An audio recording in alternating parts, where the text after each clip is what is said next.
Welcome everybody here live, and I also want to extend a welcome to the folks who are on the webinar. I'm Marcia Trump, and I'm the Chief of Party for the CEADIR project, which is a climate economic analysis for development, investment, and resilience. The project has been going on for about a year now, and our focus really is twofold. One, we're looking at how to use rigorous economic and evidence-based methodologies to help assess the viability, the economic viability of climate change actions, be they mitigation and or adaptation.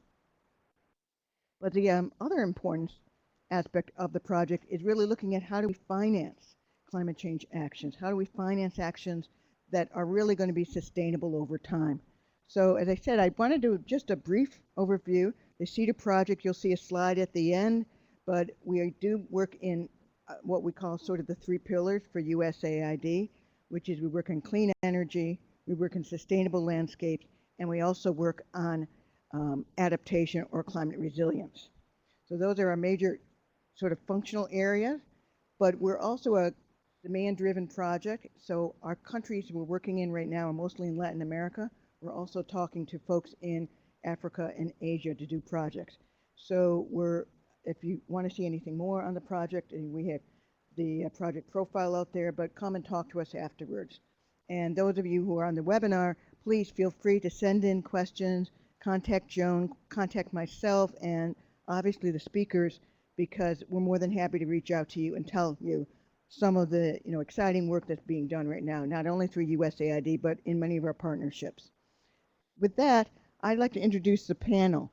And as you can see, we're still missing one person from the panel who's been caught in traffic, and she'll be in a little bit late. But I wanted to start off with Dr. Noel Gurwick, who we've been very pleased to have come and speak with us today. He's from the Global Climate Change Office at USAID. He's here in Washington. And also we have Michael Godfrey from Abt Associates, who has worked for 20 to 30 years in landscapes and in sustainable landscape management, with the focus on agriculture in the most recent years.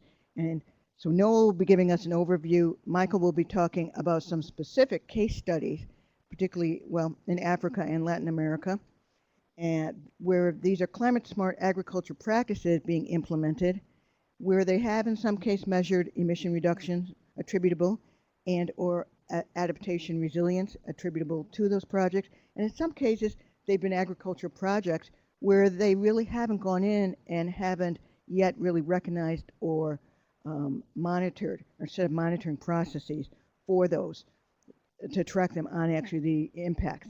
So I think it'd be really interesting, some of his case studies. Anita will be talking about some very up-to-date climate change financing tools that they've helped to develop with Connexus, her organization, for USAID in particular. And I'll, at this point, then leave it up to them to start off the conversation. But the way we usually handle these webinars is we let the speakers speak, we have the presentations, then we go to an open Q&A. And we have at least a half an hour for that. So please keep your questions until then, unless you have something that's really sort of urgent, you're looking on a slide, then certainly feel free to put up a hand and say, don't quite understand that. Otherwise, and those on the webinar, you can send in questions to Joan, who will be compiling a list of questions throughout and then giving those to Noel, who is our moderator. Okay? Marcy, for the introductions, and thanks everybody for coming in the room, and also the attendees on the webinar. I want to start by trying to at least give you a flavor of some of the kinds of issues that come up in discussions of climate smart agriculture. In this slide, you see a painting on the left and a photograph on the right. And I'm showing you these because we often get caught in a couple of different conversations when we talk about agriculture, and it certainly comes up when we talk about the intersection of climate change and agriculture. And on the left is this painting by Peter Bruegel from the 16th century in the Netherlands. And what could be more idyllic, right? I mean, other than maybe being in this room. But you really, wouldn't it would be wonderful to be in that landscape? It's beautiful, it's productive, everybody is happy. And that's, I think, the story that, at least in the United States, we like to tell about agriculture most of the time. But we know that's not always the way it works, right? And so the photograph on the right is large dust storms from the Plain States in the 1930s in the United States. These resulted in part from unusually dry conditions and hot conditions, but they also resulted from poor management practices that were being used on ag lands at that time. And so ag was both one of the contributors to these big dust storms, and it was on the receiving end of those dust storms. And that's a pattern that also we see in similar and analogous ways in other parts of the world today that I think Mike is going to refer to a little bit later. So we're in a similar situation now with the intersection of climate change and agriculture, where we have, on the one hand, some very positive stories that we tell and like to tell, but on the other hand, we have some harsh realities that we're trying to deal with. And I think that there's sometimes a tension in the dialogue that comes up. So I think helping to frame this in this very large context of the way we talk about it and the way we bring evidence to bear is my intention in this slide. So what are the kinds of consequences that ag is facing as a result of climate today and that it's likely to face in the future? This is this map of the world showing projections from about 23 different climate models used by the IPCC. This is a paper from 2009 by Battisti and Naylor showing the chance that in 2040 to 2060, temperatures across the world will be higher than the hottest temperatures recorded over the 20th century. So these are averages hotter, the chance that the average will be hotter than the hottest temperatures recorded over the 20th century.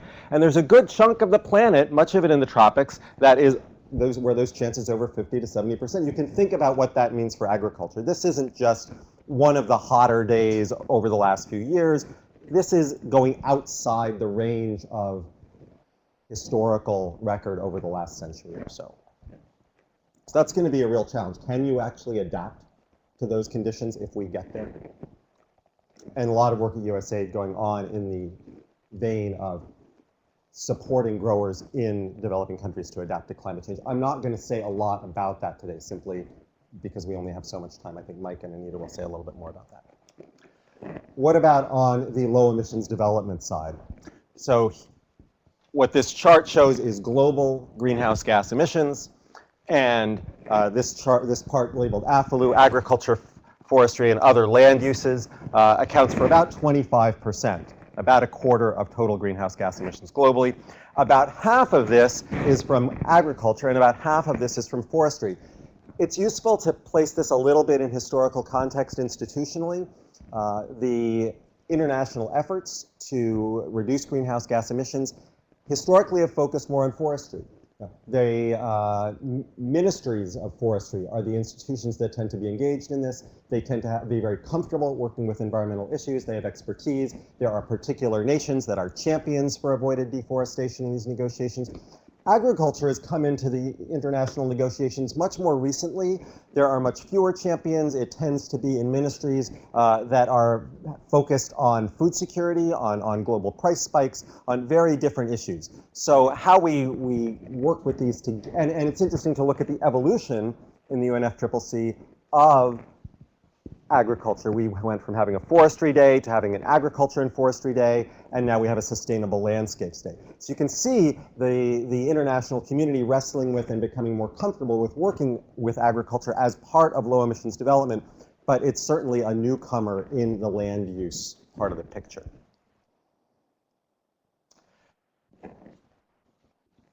The avoided deforestation part, I just told you that you can divide the AFLU into these two parts, the kind of the agriculture piece and the avoided deforestation piece. In some ways, it's a little bit of a mistake to think about it that way. This is a photograph of a peatland in Indonesia being converted to an oil palm plantation. Very large emissions associated with this kind of land use conversion. Often, this kind of land use change is driven by commodity crops in agriculture. So if you're going to think about climate-smart agriculture, at least the way that we think about it in the Climate Change Office, and I think more broadly at USAID and certainly other institutions like the World Bank think about this, you really have to paint a pretty broad tent around this idea. That thinking about deforestation that is driven by agriculture is part of that. So climate smart agriculture, part of what that needs to mean is avoiding driving deforestation through commodity supply chains. We are involved very heavily at USAID in an initiative called the Tropical Forest Alliance 2020, which is an alliance between civil society, the Consumer Goods Forum, which is about 400 multinational companies, the US government and several other governments to achieve net zero deforestation in several key supply chains by the year 2020. I wanted to say a little bit about the way we approach low emissions development at USAID. We're not particularly interested, for example, in picking a project here, a project there, a project there. We're working very much with host country governments. We want these governments to develop plans, and in order to develop those plans, we feel that they need information. They need to have some idea of where their emissions are coming from and where there are opportunities for them to reduce those emissions, given all of the various constraints and opportunities that these countries face, and then figure out how we can work with them to support some piece of that plan. So that's from the Climate Change Office, our work in the ag sector, and it falls into that general vein.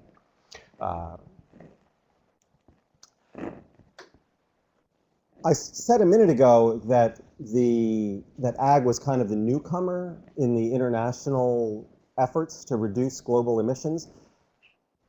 But it has received a lot of attention, and a lot of attention from a number of very powerful institutions over the last several years. And I just wanted to give you a few examples. So this slide showing an announcement by General Mills, Procter & Gamble, Pepsi, a number of others setting sustainable ag goals. This is one of the announcements about that initiative. Part of the language in it is that they were committing to sustained reduction in greenhouse gas emissions from US croplands per unit output. Again, this is a little bit US-centric, but a lot of the work that we do at USAID involves taking the particular capacity that we happen to have in the US and seeing where it can be useful into developing countries in their development. So private sector clearly very engaged in this.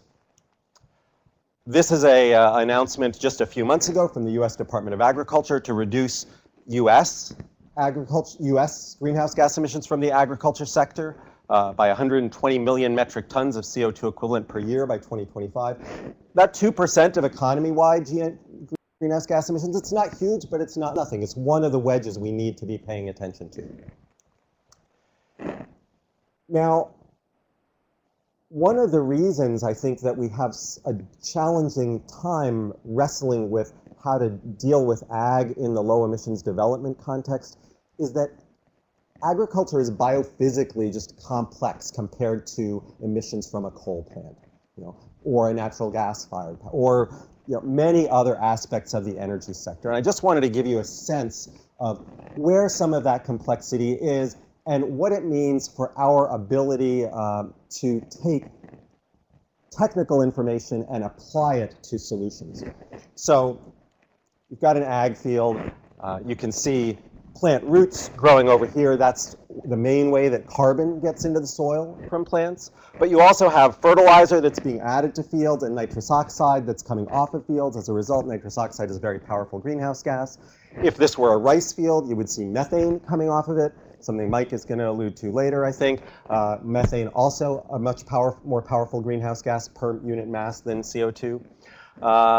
So you've got several different gases, and you've got a bunch of different pathways. You plow up the soil, CO2 comes off of the soil. Much trickier than for most of the other parts of the energy sector, and a lot more uncertainty in each of those cases. The way one ag field works in Iowa is not the same way that an ag field works in Tanzania, is not the same way that an ag field works in Indonesia. It depends on the rainfall, depends on the temperature, depends on the kinds of crops you're growing, depends on land use history, depends on lots of different things. And all of a sudden, you're trying to account for how much low emissions benefit can we get from this sector, and it clearly is not going to be an easy challenge. I just wanted to point to one piece of this to give you an idea.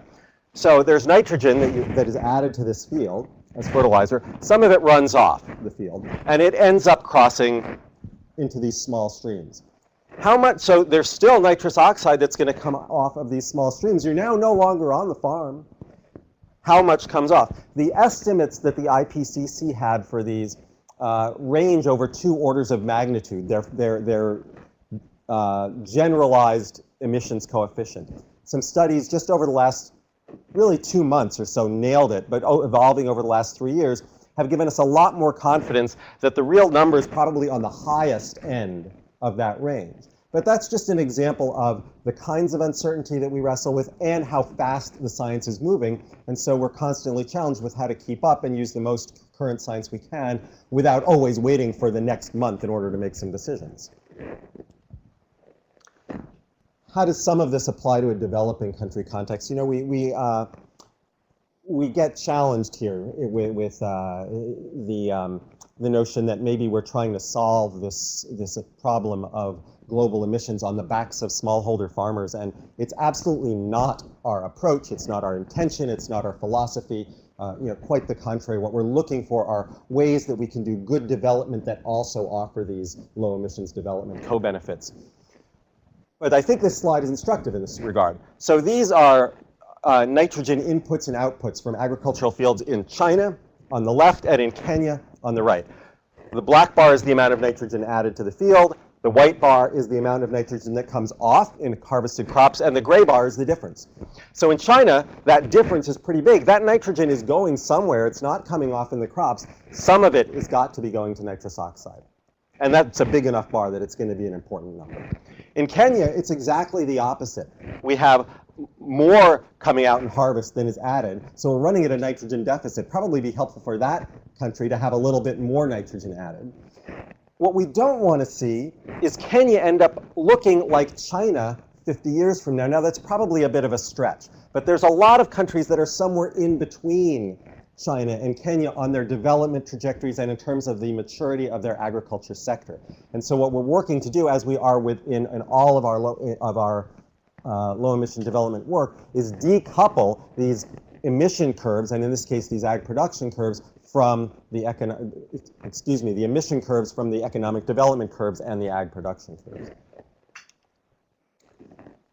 One more example of how the technical basis of some of the kinds of guidance and support that we all provide as a community can be a little tricky. You're looking at a sketch, I think it's a rather beautiful sketch, of the root system of a corn plant. It goes down to, let's see, 1, 2, 3, 4, 5, 6 feet or so. Baker et al. Looked at all of the studies that had compared the influence of tillage versus no tillage on soil carbon. They found 146 studies. All of them sampled the soil at the deepest only in the top foot or so, the top 30 centimeters. But clearly, these roots are driving soil carbon accumulation or sometimes loss in these systems. So there's actually, if you look at the literature a little bit more deeply, you find quite a bit of debate about how tillage influences soil carbon or not. That's often not reflected in the sort of common ways that we talk about tillage. Lots of good reasons to use conservation tillage. Not arguing with that at all, but if what you're interested in is what happens to the climate, you sometimes need to look a little bit more carefully at some of the kinds of data and information base that we're using. I just have a few more slides, and then I'm going to turn it over to Mike. I gave you 2 examples just now of different kinds of practices, and there's a lot of literature and a lot of discussion in the climate-smart ag community about what would be the effect of this practice, or this practice, or this practice, or this practice, and that's all of these on the left-hand side of this plot, which is showing the potential for emission reductions from different practice, implementing different kinds of practices. These guys, this report from Climate Focus, and you see similar kinds of ideas reflected in the IPCC reports and in other documents. In their view, the big wins are over here on the right. And they're in 2 areas. The first is post-harvest losses. If you can reduce post-harvest losses, you can get big gains for low emissions development. Post-harvest losses is something we pay a lot of attention to at USAID. The second and bigger win relates to dietary preferences. If there's a lot of livestock in the value chains, probably have higher emissions. That's a much more challenging conversation. Is it really up to us to suggest what other people should be eating? And the reason that I'm putting up this slide, though, is that we want to separate this conversation into 2 pieces. One is we want to lay the evidence base in a very honest and transparent way, and then we can go on to say, There are certain areas in here that we can engage in, and there are certain areas where we can't, for reasons of sovereignty, for reasons of economics, for reasons of nutrition, for lots of reasons.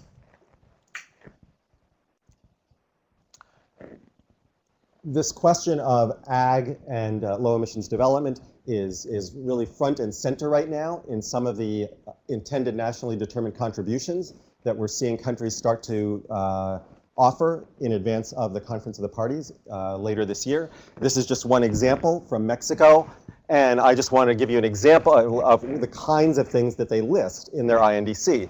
Enteric fermentation, manure management, rice cultivation, lots of the kinds of things we would expect to see based on where we think that there are high opportunities for emission reductions through the ag sector.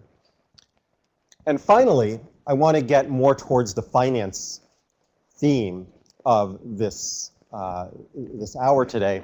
This is a photo of wheat fields in the Yaqui Valley in Mexico, which is the breadbasket of Mexico. And the chart, if you'll see here in the Yaqui Valley showing wheat yields, it exceeds by far wheat yields in many other major crop growing regions of the world. That part of the corollary here is that it receives a lot of nitrogen. We were talking about nitrogen before. And there are high nitrous oxide emissions from these systems. A group of researchers from Mexico and also from Stanford University went down and they started studying this system a number of years ago. And they came up with a tool that farmers could use to measure the greenness of their plants, and from that calculate how much fertilizer they should add and avoid excess use, more efficient, more economically beneficial. They were working with lead farmers. They were doing all the things that you would think somebody ought to do if they wanted to do research that was going to be genuinely helpful and diffused throughout a sector of the economy. And they kept watching and looking, and it didn't happen. Right? And so they started trying to figure out why this was the case, and they started mapping out, shown in this last slide, all of the different organizations that were involved with these farmers. And they ultimately decided that the linchpin here was these credit unions, because the farmers relied on credit unions for financing at the beginning of the growing season. The credit unions, not having all this understanding or perhaps other considerations as well about these tools that had been developed, were saying, thou shalt apply X amount of nitrogen fertilizer per, at the beginning of the year. And if you don't do that or don't commit to doing that, no, we're not giving you your funding. So we were talking about this a little bit yesterday, and in lots of parts of the ag community, this is kind of a no-brainer. Credit unions, microfinance, critical to any effort to influence the way that the well-being and direction of agriculture in the parts of the world where USAID tends to work. So I think that was my last slide. I'm going to turn it over to Mike. Thank you very much for your attention. And we're going to hold questions until the end, but we are going to try to leave plenty of time for questions. Thank you. Good morning to all of you in the room. See a few friends and colleagues, and good day to all of you out there on the webinar. Thank you for joining us this morning. I will take some of what Dr. Gurwick has mentioned. He did a great job of laying out a bit of the science and a lot of the complexities of what makes agriculture interesting in dealing with greenhouse gas emissions and adaptation. How do you adapt agriculture in the face of obvious climate change? So with that, I'll jump into this first slide. And without reading it, I just want to draw the audience's attention to this is really the fundamental framework for implementing climate-smart agriculture in the evolving USAID framework. And I would like to call to everyone's attention that the Bureau of Food Security a few weeks ago issued a white paper that is still open for comment on AgriLinks. It's a very good, thoughtful piece of how you address climate change in agriculture production systems around the world. And they're asking for public comment, so I would encourage all of us or those who haven't yet to do that. The other point about the slide is, besides dealing with the climate change in the scientific sense and measuring greenhouse gases, that those bottom bullets about strengthening human and institutional capacity and strengthening the enabling environment get to the heart of what we call the vulnerability and resilience framework, where there's a great emphasis put on addressing constraints or building social, human, physical capital, financial capital, access to finance, protecting natural capital, and political capital, which is getting to the heart of the enabling environment. So climate change is a shock to farming systems when confronted. So the resilience model looks at how farming systems through climate-smart agriculture are building their resilience to climate shocks. Now, just to be specific, we're going to look very quickly at three cases, three USAID-funded activities that touch on climate-smart agriculture in different contexts that have been implemented in the recent past by Abt Associates in different parts of the world. The South Sudan Farm Project will look specifically at adaptation that farmers are undertaking to address climate change in the southern equatorial region of South Sudan. In the Mali project, we'll look at a combination of adaptation and mitigation, because in that we'll touch on rice, and they actually have practices that can reduce greenhouse gas emissions. And the last one, we'll look at the case of Vietnam, which is also mitigation, but using tools to really pave the way for low emissions development in an agriculture setting. So these three cases are actually going back to Noel's point about helping to keep these countries from drifting to that high carbon, high nitrogen output model that we see in places like China. The South Sudan project is really about addressing adaptation at the farm level. And to date, the project has worked with about 14,000 households across the southern equatorials. This is the very southern part of South Sudan, where it actually borders with the DRC, Congo, Uganda, and Kenya. So it's the extreme part. It's very productive. It's well watered, usually, but they have had increasing cycles of drought even in that region.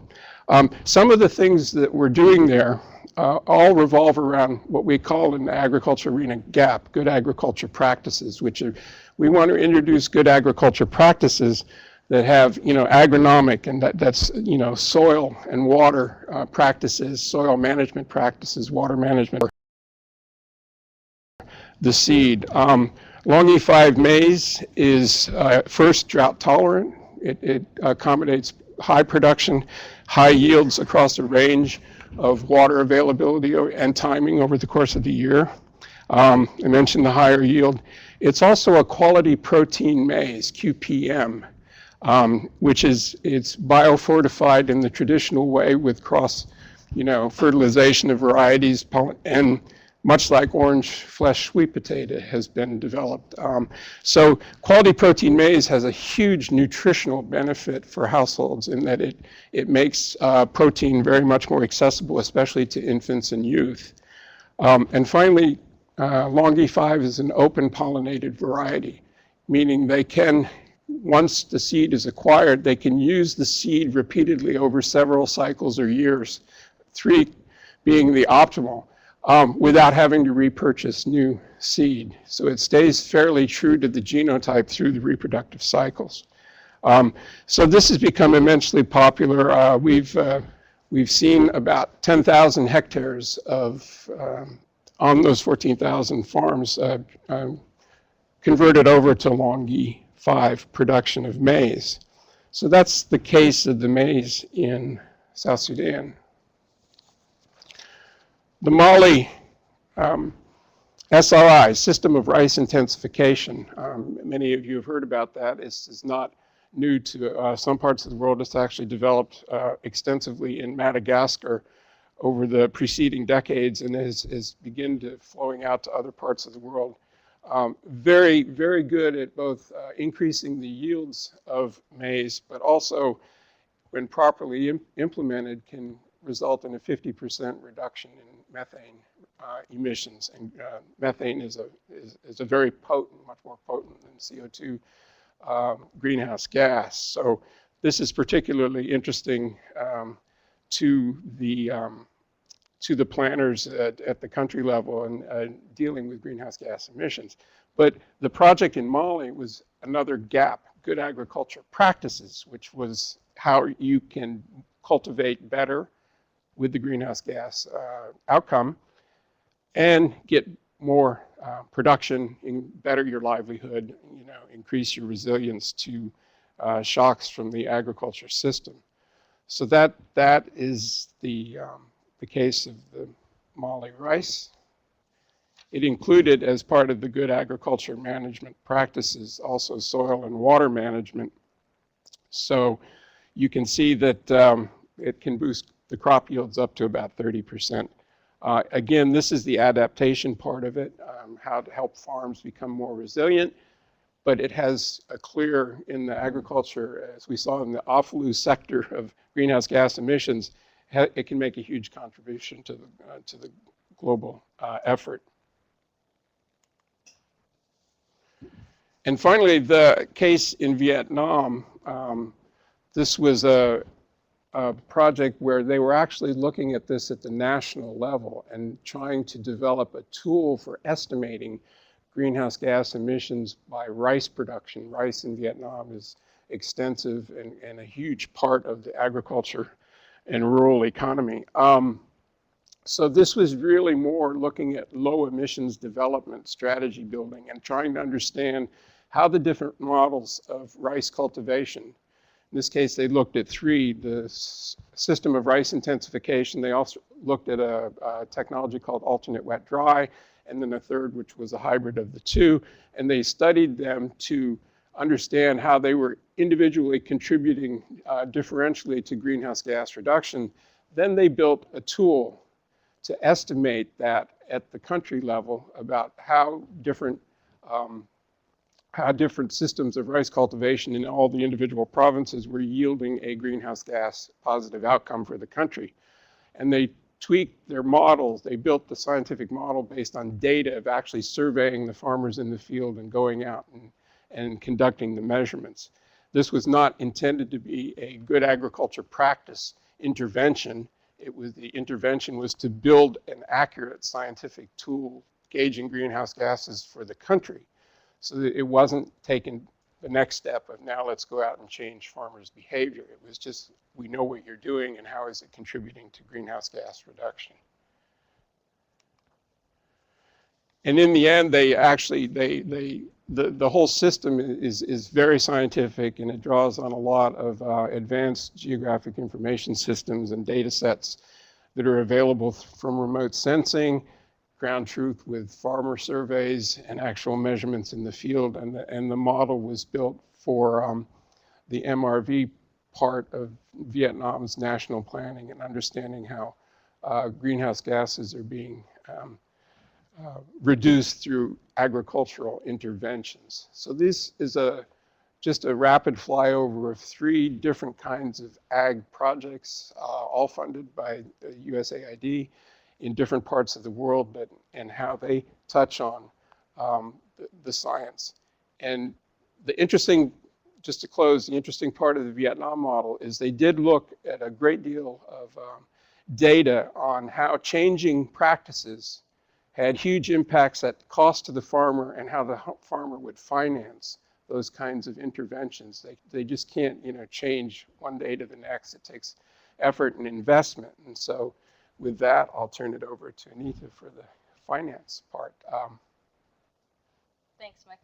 Pass me the clicker. Yes. Thank you. So, good morning, everyone. Sorry, I was running a little late this morning. Just want to build on what Noel and Mike have said here. My part of it is really to focus on the finance part. And when my background really comes more from the finance angle than the climate change angle. And we've been really trying to work a lot in rural and agricultural development and finance. And in the past few years, we're also we're the ones that have kind of launched the Cracking the Nut series, the learning event. And in the beginning, it was all about, okay, well, how do we even get financial institutions to be willing to take the risk to invest in agriculture? And that was not an easy thing in and of itself. As we got a little bit more towards figuring out some of the ways that that we could encourage financial institutions to do that, as we were working on the Cracking the Nut conferences, we realized the truth is we need to stop putting our heads in the sand about climate change. The reality is with the impacts of climate change, this stuff's going to get even trickier, and if we don't address it, then nothing is going to happen. And so, so last year was the first time we actually did a Cracking the Nut that was focused on expanding rural and agricultural markets amid climate change. And this year, we're getting ready for our next event. Will take place in March 2016 here in Washington, D.C., and it's focusing on regenerating rural and agricultural markets and access to finance. And so what we've really moved towards is we need to do more than the just minimum do no harm. We really need to think about ways that agricultural development and finance can be used in a way to actually replenish the environment and make up for the damage that's already been done. So my presentation, I'm just going to talk about 3 different examples, kind of giving a little bit of color to the different regions of the world. Latin America, I don't think has been touched on much here today, but it really is interesting in that it's really becoming the global breadbasket of the world. And there's a number of countries, Brazil and Argentina are already net traders, and there's a number of other countries that are on the way to do that. So that will be very important for addressing the food security thing, which again is kind of more the angle I've come from. But at the same time that they're dealing with real impacts of climate change as well. And one of those, the big ones I'm going to talk about is coffee and the issue of coffee rust. Then I'll talk about some projects that we work on in Africa and some of the unique ways that we've been able to get African financial institutions to facilitate finance for agriculture in a climate smart way. And then talking a little bit about Asia, what's been interesting in Asia is just it's such a huge, there's such a huge population there, increasing urbanization. It's really putting a lot of stressors on their main resources. And so they've actually been pretty good at kind of figuring out some of the energy efficient solutions and the access to finance there. So I'll touch on that. And then I'll end with some kind of general lessons learned. So Latin America, we've been working in Colombia with a firm called ECOM, and that's what the global name. It's got a local name that is Spanish, but ECOM is a large coffee wholesaler. They also do cocoa and sugar and some other things, but we've been working with them to help facilitate finance to coffee smallholders. And they actually work with a number of different coffee farmers around Colombia that are not associated with the larger cartel of coffee producers. But they realized in order to get their trust, they really need to actually provide technical assistance and help to facilitate finance directly. So a lot of the things that we've been hearing about from Mike about the kind of what are the climate smart approaches to the agricultural technical assistance, ECOM's actually providing that directly out of pocket to their farmers. We help them to set up a direct credit system. We also help to provide credit readiness training, so making sure farmers knew how to productively use the finance as they're getting it, so that would also increase their chances of repayment. And just to give you a sense that what we've also seen is as the coffee rust issue has become an increasing phenomena, especially in Central America, coffee rust is not a result of climate change, but what we've seen is that if we don't address the issues of climate change, we're likely to see more and more coffee rust, because the coffee rust is it suffers from when there's mildew growth, and there's as its temperatures warm, the chance of having the coffee rust actually increases, and it can be very expensive to fix. A lot of times it means just cutting down and replanting coffee plants. So when this is a situation where most bankers would just run away, like this is not something you want to be financing. Some of the impact investors have been very proactive and kind of said, we're actually going to try to work with coffee farmers and help them address this issue. So Oikocredo is one of the largest agricultural impact investors, and they have very proactively been going after this market and working with coffee farmers to provide them with a longer term product, 8 years, which is almost unheard of in traditional financial institutions, with a 3-year grace period so that they can replant, and they can, at the same time, they're giving them the some of the information about how to make sure that they are protecting against coffee rust in the future. And they actually are able to do that at a partially subsidized rate thanks to some assistance from a Canadian organization after the 3-year period, it goes back up to a 9% rate, which is their more standard rate. So this is just one of the creative ways, and what we've seen actually a lot is oftentimes it's the impact investors and the microfinance institutions that, as social investors, are more committed to figuring out some of the solutions that can be helpful in times of climate change, and then hopefully we can roll those out and get more of the traditional financial institutions involved. Well, the other thing I was going to mention here is just one of the things that makes it difficult right now is a number of commodity prices are actually low right now, coffee in particular, and one of the things we're seeing with that is that makes it even harder for these coffee farmers to be able to invest.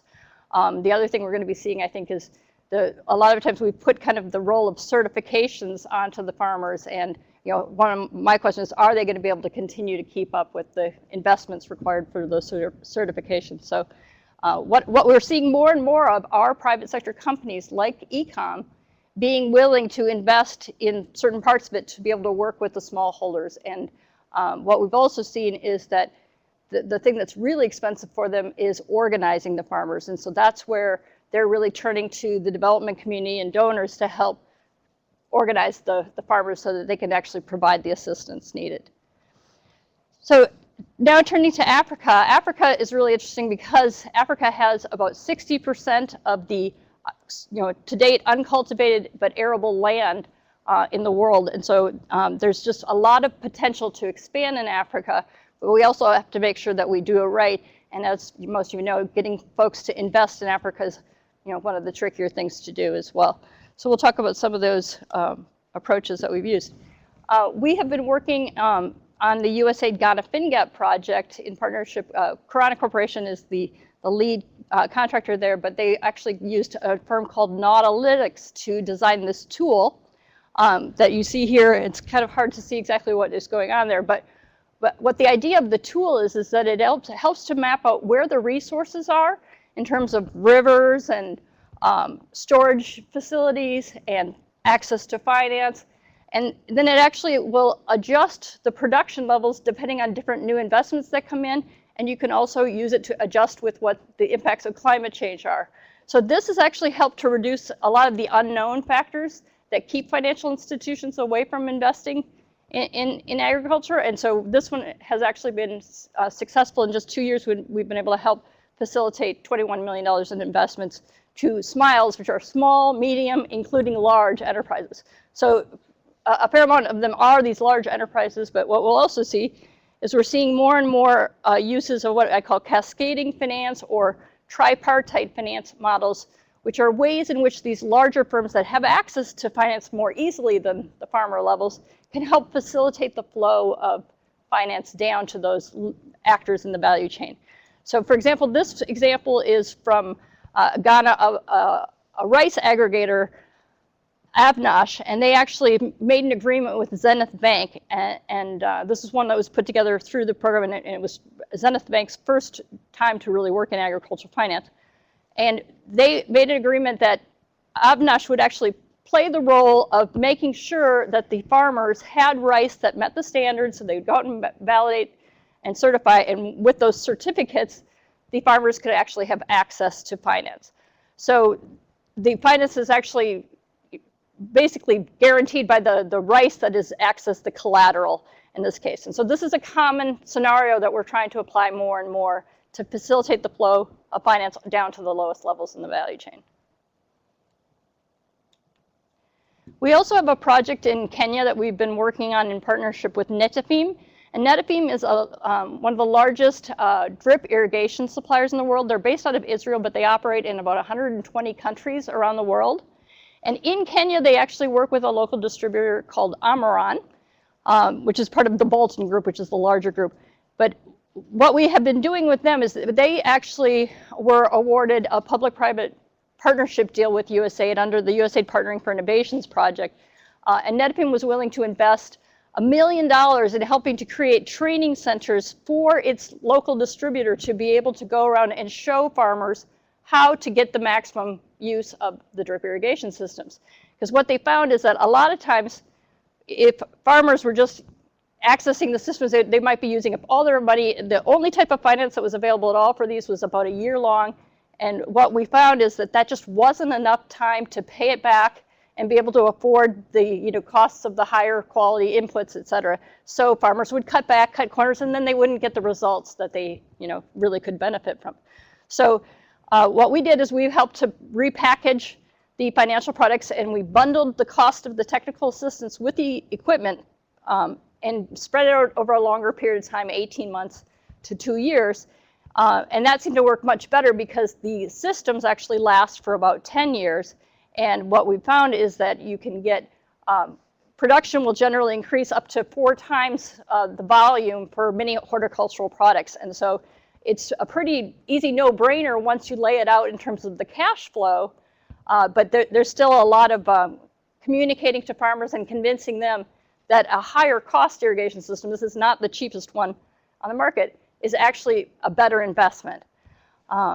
So, and also in addition to just the conservation factor of the water, drip irrigation uses less water, it also requires less use of fertilizer because it's more precision agriculture related. So there's many ways that drip irrigation kind of is what we see as having a lot of potential in the future for helping agriculture while simultaneously addressing some of the negative impacts of climate change.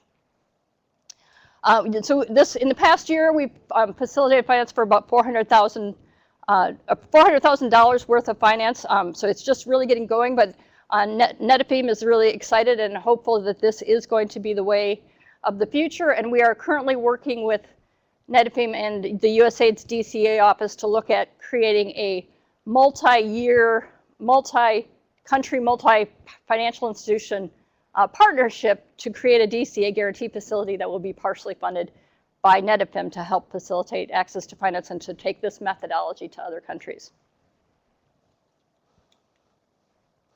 In Asia, as I mentioned, we know the huge population already, still expanding. Urbanization is a big part. They've really probably, from my experience, some of the best examples of the clean energy finance are coming out of Asia, and I think there's some important lessons there that are transferable to the climate smart agricultural finance as well. Again, talking about Netafim, they've actually been able to have success with solar powered irrigation systems in Sri Lanka, and that's what the photo is. And the other thing, the microfinance institutions, in particular, can be really helpful partners in green finance. Again, they tend to be more socially minded, and so they're more willing to kind of pilot, take risks, try different things. And one of the things we saw in our last year's conference was that there was a presentation by the folks who are involved in the Microinsurance Center of how microinsurance played a very significant role after Typhoon Haiyan hit.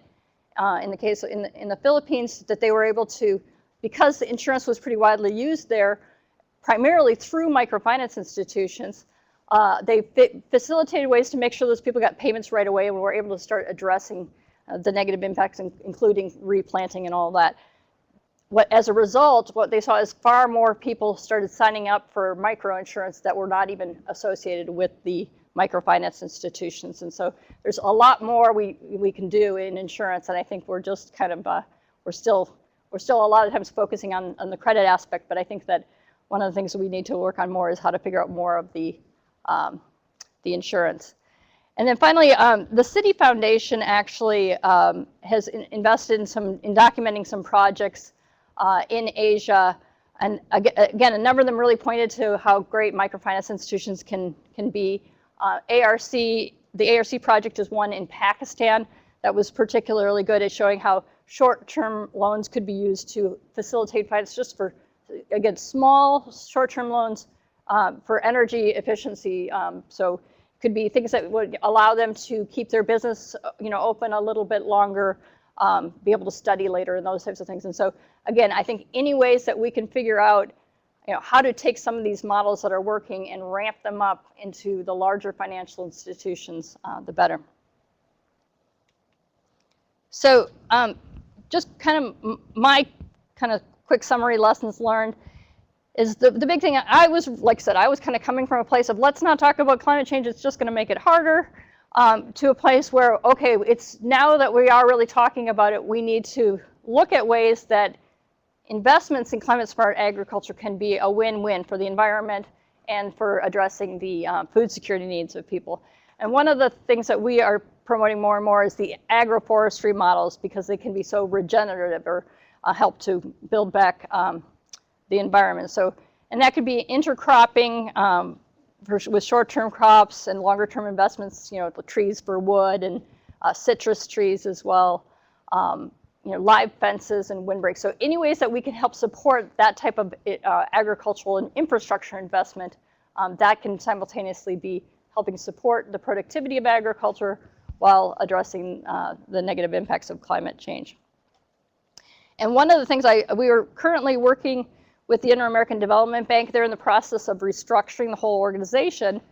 And they have in the past kind of had different pillars, you know, for really large investments down to their microfinance level investments, which is the MIF. And they're now looking at trying to kind of work more collaboratively and across those pillars. And so we're helping them look at that perspective from the perspective of agricultural value chain investments. And I ran across this project in Peru that they just recently approved. It's going to be a $12.9 million investment in a cocoa agroforestry project. And it's expected to yield $50 million in revenues and to reduce the CO2 emissions of 4 million metric tons through the reforestation efforts. So the reason I bring this one up is just because it's very rare that we see estimates in terms of the greenhouse gas emission impacts ahead of time. I think we talked at the beginning about how important it is to measure. As we get better at measuring, we'll be able to be better at predicting what our investments can yield in terms of the impact on the environment as well. Also, I talked a little bit about how important it is to provide incentives to farmers. It's not realistic for us to expect farmers to do everything that, you know, is needed for climate change. So we're seeing more of the private sector firms understanding that and willing to invest, but they really do need, it's public-private partnerships are needed in order to really make it work. And more efforts are needed to promote the gender equality. What we've seen is, one, we know women are 50% of the population, if not a little bit more. And, but they are increasingly involved in agriculture. In Africa, my understanding is up to 60% it's of female participation, but 43% across the board in the world. And what we need to do is we need to be looking at ways, a lot of times what I see with projects is that they commit to a much lower level of outreach to female agricultural producers because they find it difficult to do through their traditional approaches. And so what I'm encouraging all to take on is we need to find better ways of reaching them. And for example, if the women are the ones that take the product to market, make sure that we're talking to them there and getting their input and designing systems that work around their lives. So with that, I guess I'll turn it back over to Noel, or does it just open up? Well, I think it's kind of amounts to the same thing. So thanks to Mike and to Anita. We've got about 35 minutes for questions. We've got a few that have come in from people on the web, but maybe we'll start in the room, and we'll certainly make sure to cover as many as we can. Looks like Eric wants to start off. Hi, I'm Eric Hyman, USAID Economic Policy Office and CEADIR COR. I've got a comment or a question for each of you. First, Noel, on the graph that you showed with the differences in CO2 savings from different technologies, and it showed that the two demand-side technologies on the far right had a savings of about 5. But I also noticed that there was on the supply-side measures there was grazing, an intervention in grazing that had a similar size as a total for the two demand-side measures. If you could comment on that one. Mike, I wanted to reiterate the importance in that South Sudan context of having an open pollinated variety because of the difficulties of where you can't distribute and get farmers to buy new seed every year. That was very important in that example. And I want to add a couple of more points about the ALEG Vietnam work. Prior to the work that ALEG had done, it was Vietnam was using standard emission factors from the region, which were actually quite higher than what ALEG found out was actually the case in Vietnam. And then the other important thing there is the differences in the subnational characteristics, because the amounts of emissions and the ag practices for rice were very different in different parts of Vietnam, and that subnational aspect needs to be taken into account in many different countries. Also, the alternate wetting and drying practices, ALEG found that they were both very complex. Farmers often didn't know how to apply them properly, which could, in some cases, result in higher emissions than if they hadn't done them. And also, they were very labor-intensive, and there were questions about whether it was even profitable for farmers. Yet there was another U.S. government agency that was promoting them in Vietnam afterwards. And then, Anita, I wondered if you could give us an estimate of the cost of the Netafim drip irrigation technologies per hectare or per acre, because there are some very low-cost alternatives. There's an NGO IDE, which has been pioneering appropriate technology, low-cost alternatives for drip irrigation. Who wants to start? I'm looking back at the, can I have the clicker so that other people can see this too? Go back to the slide that Eric was asking about. And so you were looking at the grazing over here. Well, maybe put it this way. I mean, first, this is one analysis, right? I was using this slide to make kind of a broad point, and we could talk about the intricacies of it. And if we start doing that, I think that there's a number of other analyses we'd want to probably pull in. I wouldn't want to hang my hat on this one slide. I still think if you look at just this slide, the emission benefits from grazing are less than from the post-harvest losses or from the diets. The one that stands out on the left side is from the enteric fermentation over here, which is known to have, the thing about enteric fermentation is that it produces a lot of methane because a cow's gut has a lot of carbon and not much oxygen, right? And it's wet, so you get a lot of methane under those conditions. And then the question is, well, what can you do about it? And how well can you manage it with diet? How well can you manage it by other kinds of grazing practices? But I'm not sure that I see the equation of the.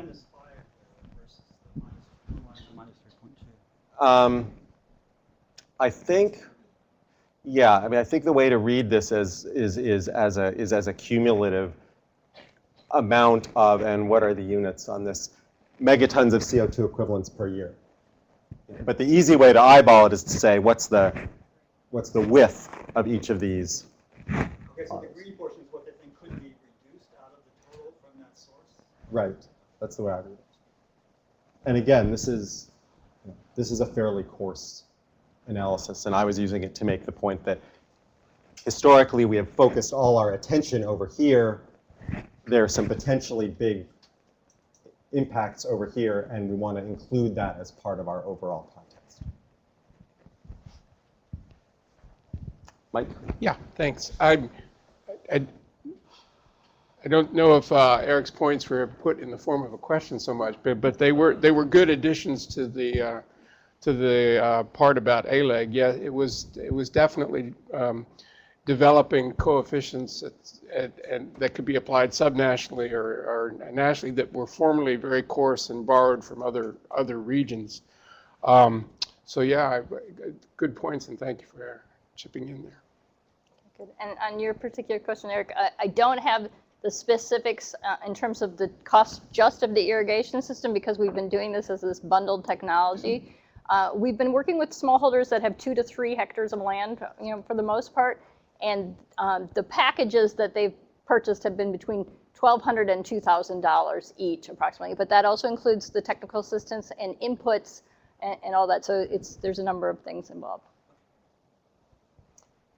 And maybe before we go to Catherine, there was another question about more specifically on what the role that USAID played in the public-private partnership with Netafim. Do you know, is that something you can speak to? Sure. What's the question exactly? Just what's the role USAID played? More information about the role USAID played in that public-private partnership. Sure. I mean, the short answer is USAID funded our technical assistance.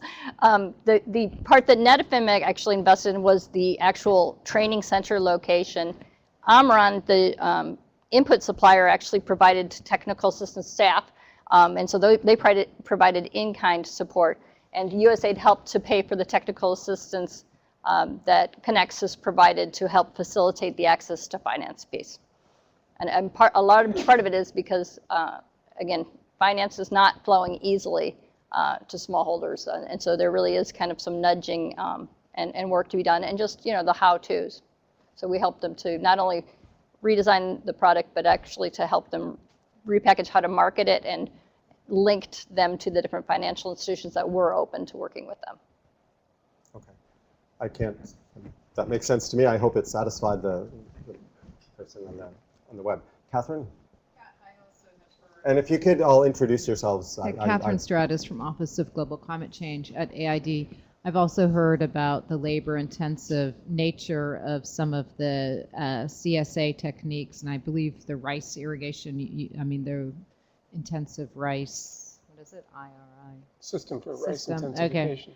Okay. That's very labor-intensive, and I was wondering if there have been, a deeper look into who in the household winds up providing the labor, and just how much of a disincentive that might be to just making that a sustainable practice.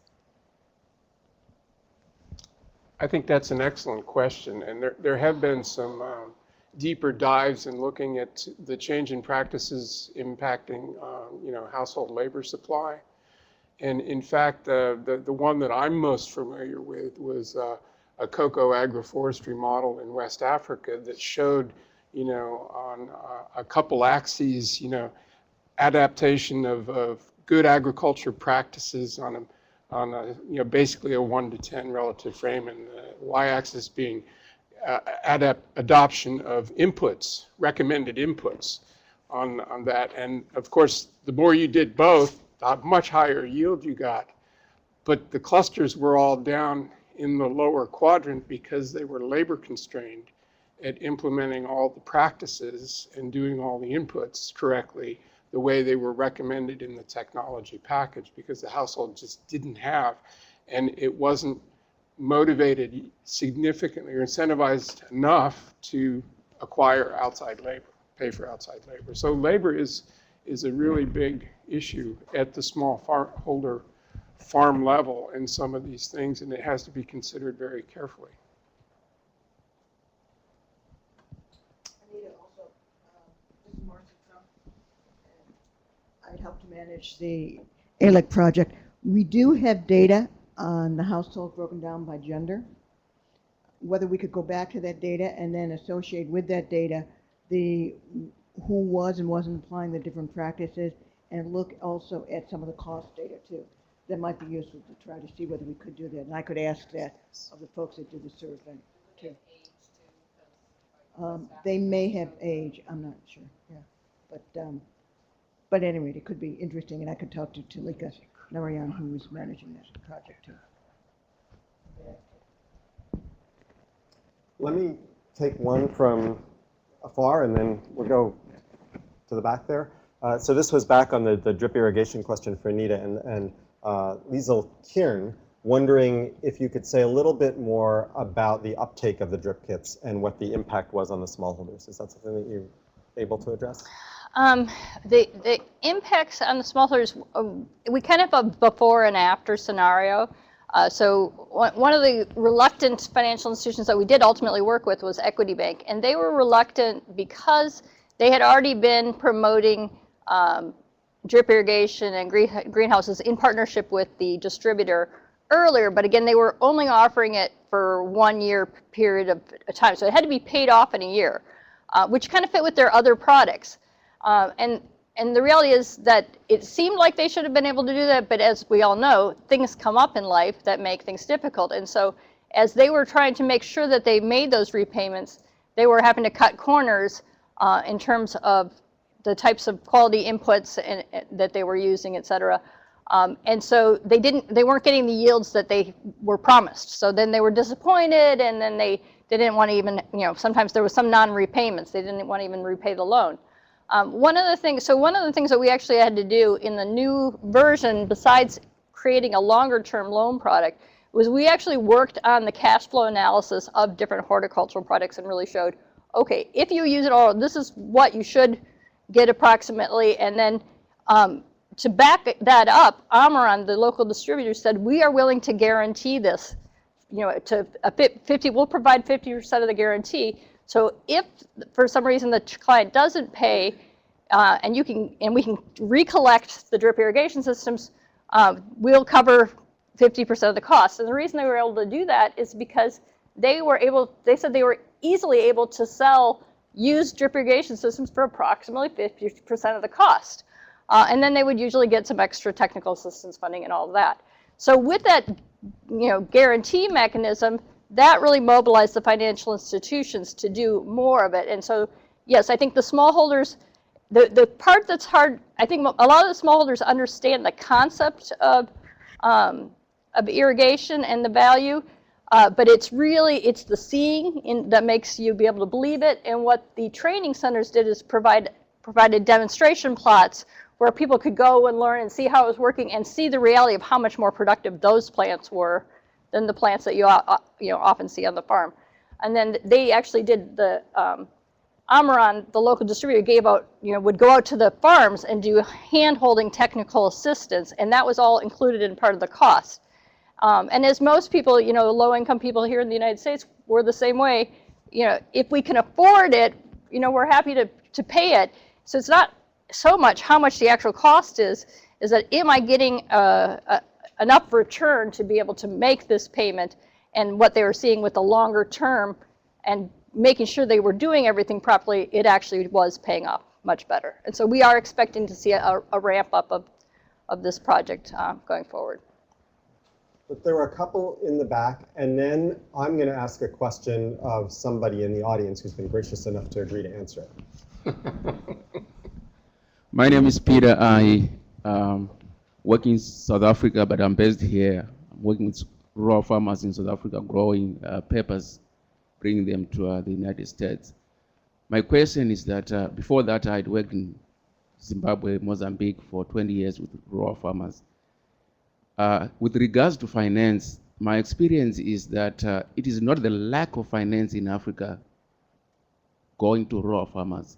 It is that financiers in Africa find it pretty much high risk to lend money to rural farmers for several reasons. One of them being that smallholder farming has failed to be very productive. Those farmers get their inputs very expensive, and marketing costs are pretty high for those farmers as well. A case in point is my father in Zimbabwe. He grows several acres of corn. I send him money from here. But it cost him $259 to grow an acre of corn, and he gets $285. So in a year, he makes $26. That is not even enough to pay the interest on the loan that you would have borrowed. What can be done to make sure that the buyers are prepared to help these rural farmers and the financiers are comfortable to give money to these rural farmers? Good, good. No, you're absolutely right that this, there is plenty of money available in the world. But what the financial institutions will tell you is that there's not enough bankable projects. And what they mean by that is there's not enough that come packaged, in a way that satisfy all their risk management criteria. And so what we've seen and what we've really been promoting through the Cracking the Nut is a much more integrated, holistic approach, where yes, ideally the farmer gets some support in terms of what are the agricultural best practices, the business management best practices, and even financial management. So, financial literacy often to just, some of the types of training we do is just helping entrepreneurs understand that you need to keep your business money separate from your personal money, or you're never going to know how much money your business is making. So what we have seen is that the more we can link these farmers into an end buyer that can actually facilitate some of that market information and that technical assistance, then the financial institutions get much more interested as well.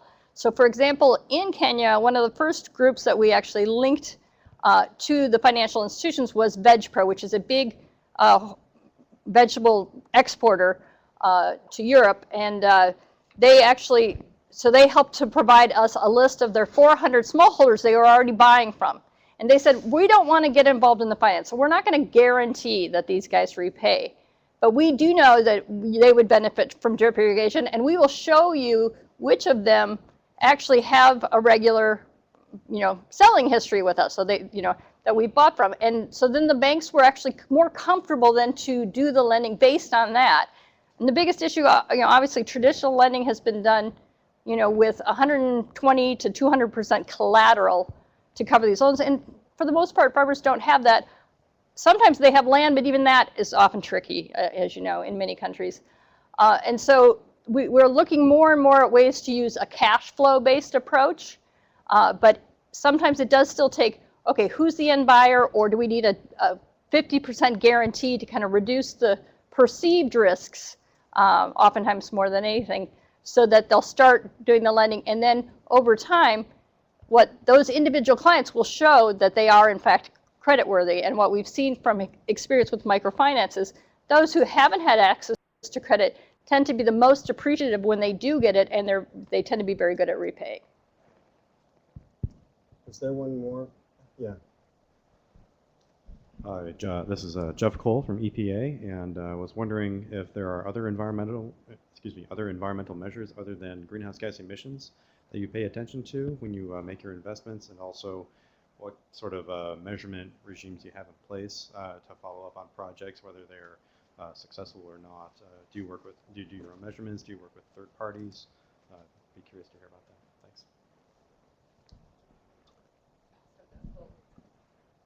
Okay, so I'm trying to figure out when you said you make measurements. I'm trying to figure out who the you is in your question. Well, I mean, if greenhouse gas emissions are your basis for one of your goals, are you actually measuring the outcome of these projects?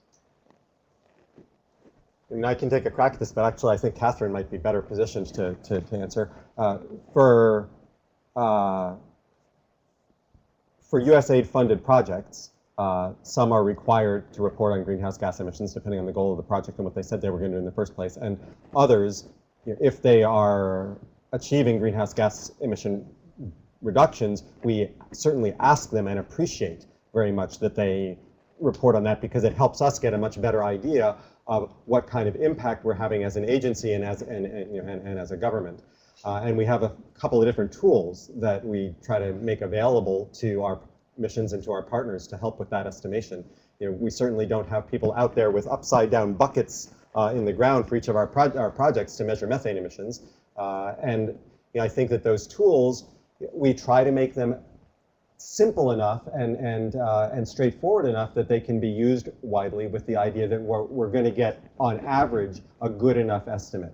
I think part of the concern I have as a technical specialist is some of the kinds of points that I was trying to make in the first set of slides. Those are often not reflect the kinds of assumptions that can get built into these tools. If you asked me to pick them apart, I'd say, well, that one I'm more comfortable with, that one I'm a little bit less comfortable with. But we've also, we have had a team. It's probably worth noting this for those who aren't familiar, at least at USAID. The climate change office, when I first encountered it 5 or 6 years ago, was a team of 5 people.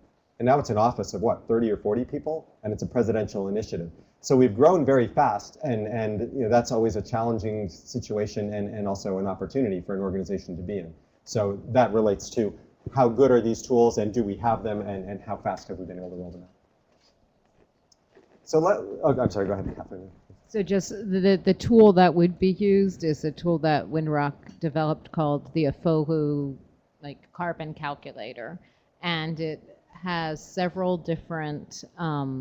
It can deal with several different types of projects, including agricultural projects, and those are some of the newer applications that have been developed under the AFOHU tool, and it will be easily findable starting a month from now, when Climate Links, our knowledge management portal, is available, and we'll have a monitoring and evaluation page.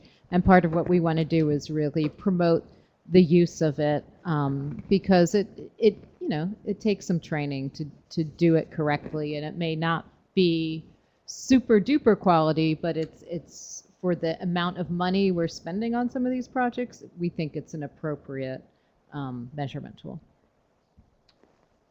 I wanted to ask a question to another colleague from our office who's here, Eric Hochstausen, who works with climate finance. And I thought, and Eric was kind enough to agree a minute ago. I said, can I ask you a question about the Green Climate Fund? And he said that would be fine. The way that we've been talking about climate finance so far in this session has been very oriented towards banks, credit unions, farmers, that kind of scale.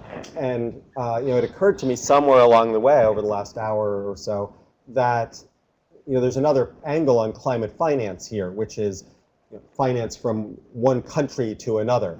And in the realm of climate change and ag, I don't know where the Green Climate Fund is on this or whether it's been able to address it or how effectively, but Eric, if you have any understanding of that, I think that might be a helpful contribution to the discussion.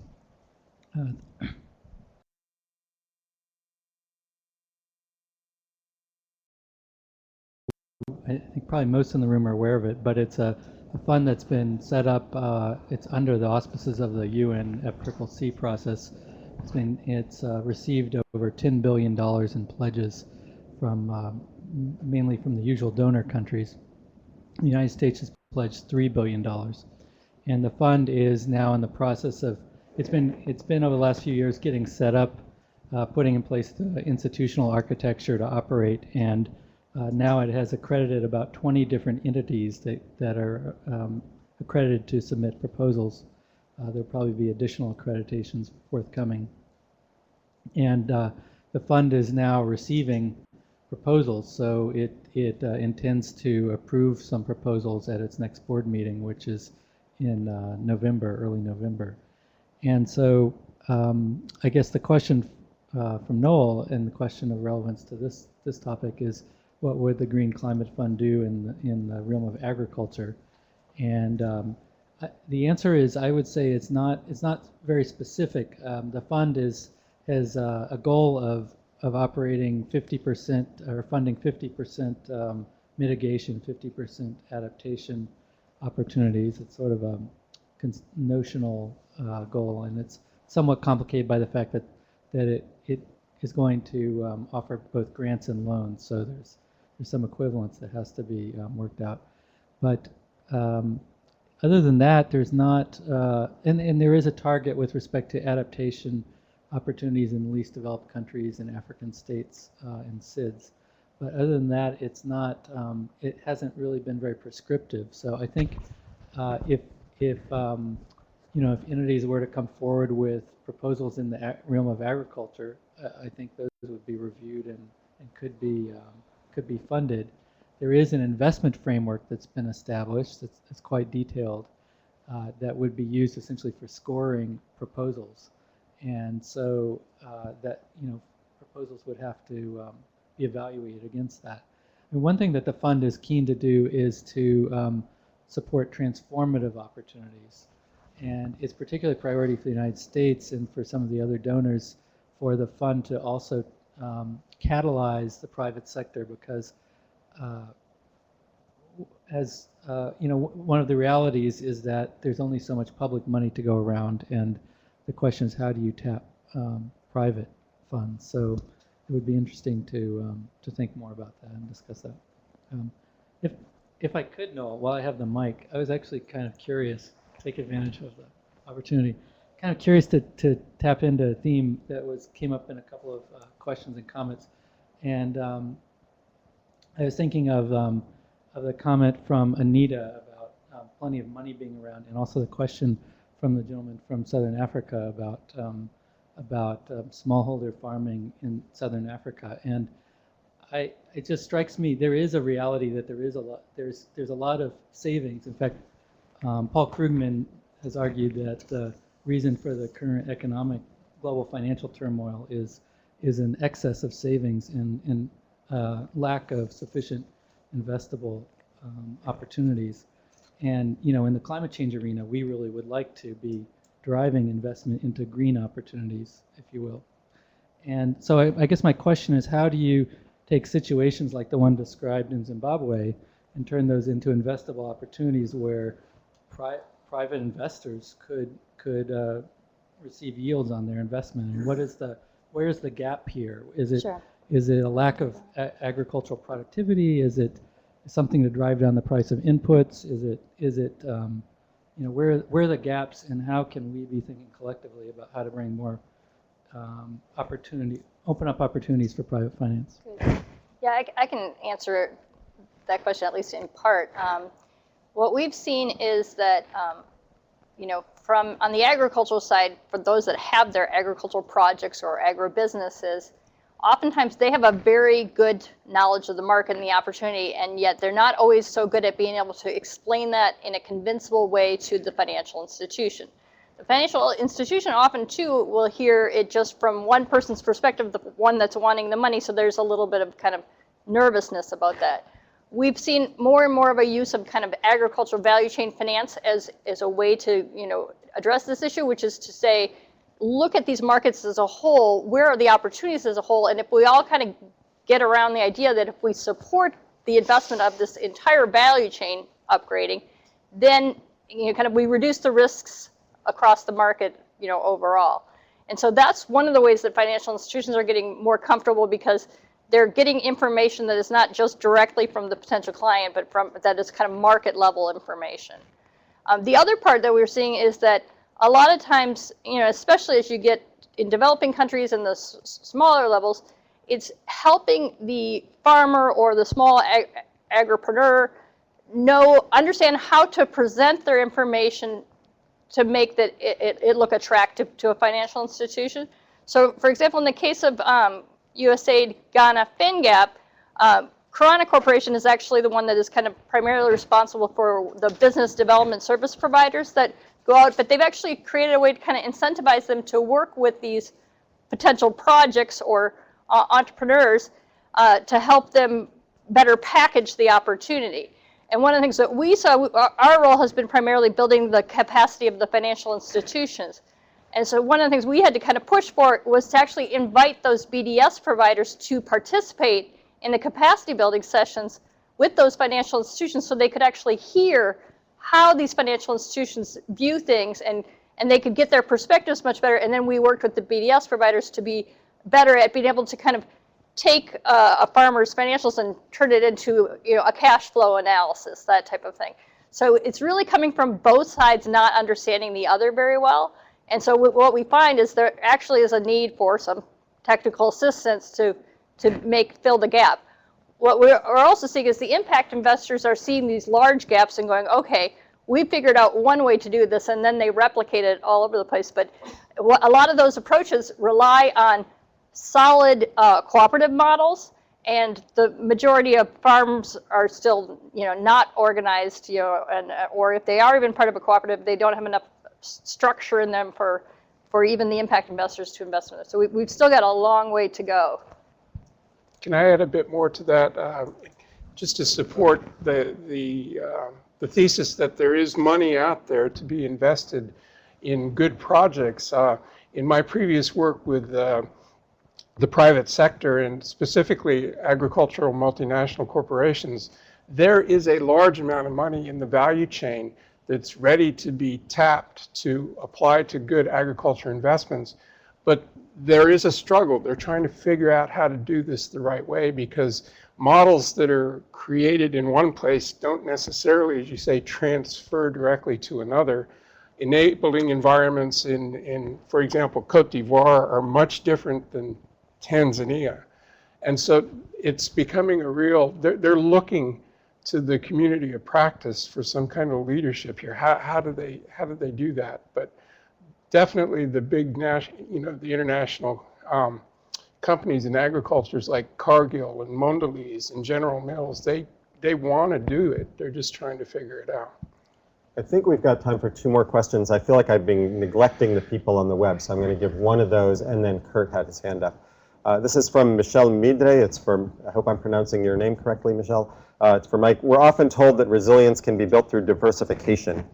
It seems that you choose in South Sudan to go for one hybrid Longi 5 maize. Is that right? And I think there's sort of an implicit, can you comment? Sure, I welcome that one. And for the purposes of the presentation, I did focus on the one innovation on long E5 maize, which is proving to be enormously popular. It sounds like she understands the resilience framework very well, and the fact that you are strengthening, social capital, financial capital, natural capital as part of an overall approach. The other really big thing we're doing in the South Sudan project, and we're examining the impact of, is building the social capital through the creation of, first, community-level farmer-based organizations, next, agglomerating them into cooperatives, and then farther up, apex organizations called cooperative unions, and the networks of farmers, and that's proven to be very powerful in both a do no harm post-conflict, connecting people to people for productive purposes, and also to build their capacity, to build their resilience. But just to conclude on diversification, we've introduced a whole range of crops in that farming system. So, mosaic-resistant cassava, short-season millet, red millet, and sorghum. So there are a bunch of other crops besides the long E maize, which I chose to focus on. Okay, thanks. I think Kurt had his hand up next. I want to make one comment before. First, I want to thank everybody for all of the questions and the good discussion. We were, not so much me, Marcy and some others were commenting yesterday on the amount of interest in this topic. So I just want to make sure to invite anybody who's on the web or people in the room, if there are topics that you were hoping we were going to address today, or that you'd like to see this series address in the future, please let one of us know. We'd really welcome that kind of feedback. Hi, Kirk Reinsma in USAID's Food Security Bureau. This is a little bit of an advertisement, but Noel knows what I'm going to talk about. Building on Mike's last comment about the private sector willingness to engage in the supply chain and the greening of the supply chain around climate-smart agricultural issues, we issued a few months ago, the acronym is BAA, Broad Agency Announcement. It's a mechanism that I won't go into a lot of detail on, but allows for co-creation and also allows me to say what I'm about to say, which is we're about to make the first award under that mechanism for an activity we're calling a learning lab. And what it is a systematic engagement of private companies to develop strategies, action plans, and a way forward on investment in climate-smart agriculture. CEADIR, the Sustainable Food Lab, and Root Capital are the leads on that, and that first award under that mechanism will be made quite soon. But it's I put it out there in part because I think it's going to be somewhat groundbreaking in really trying to strategically and systematically work through the issues which are constraining deeper private sector investment in this area. So sorry for the little bit of an advertisement at the end, but I think it's going to be, you'll be hearing more about it. I'm assuming we need to close now. I apologize to the people whose questions we didn't get to. There were some others that were really interesting about political economy analysis, about gender, about solar-powered drip irrigation. I'm sure that the panelists, all of us, I can speak for myself, would be happy to try to answer them by email if you want to try. Those were from the web. And there were some hands up in the room that I didn't get to either, and I'm sorry about that. But we did what we could